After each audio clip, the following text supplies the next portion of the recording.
តែស្នេហានៅតែមិនដូចចិត្តអ្វីៗធ្លាប់មានជាមួយគ្នាคล้ายជាភ្លើពីបែកចេញអូនមិនដឹងត្រូវធ្វើយ៉ាងណា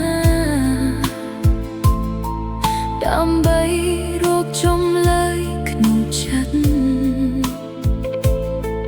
បើបងមើលអូនជាមនុស្សខុសអូនក៏គ្មានអ្វីត្រូវនិយាយបេះដូងអូននៅតែស្រឡាញ់តែវាមិនអាចទ្រាំបន្តបើនៅក៏គ្រាន់តែឈឺចាប់អូនសុំចាចេញស្ងៀម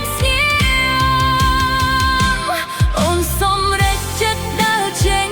ទុកអ្វីៗនៅក្រោយភ្លើងស្នេហាដែលធ្លាប់ស្អាតណាស់ឥឡូវคล้ายជាអតីតកាលបើថ្ងៃណាមាននរណាសួរអូនទៅណាសូមកុំឆ្លើយច្រើនគ្រាន់ថាអូនធ្លាប់ស្រឡាញ់ហើយឥឡូវ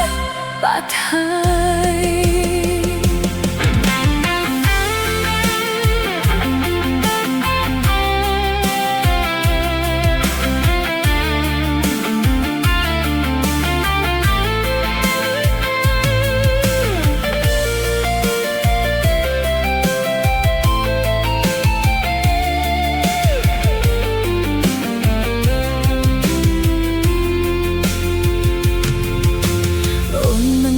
បងឡើយគ្រាន់តែយើងមិនដូចមុនពេលវេលាបានបញ្ជាក់ច្បាស់ថាយើងគួរតែបញ្ចប់អូនសងខឹមបងនឹងសុខជាមួយអ្នកដែលសំជាអូនគ្រាន់ជារឿងមួយចាស់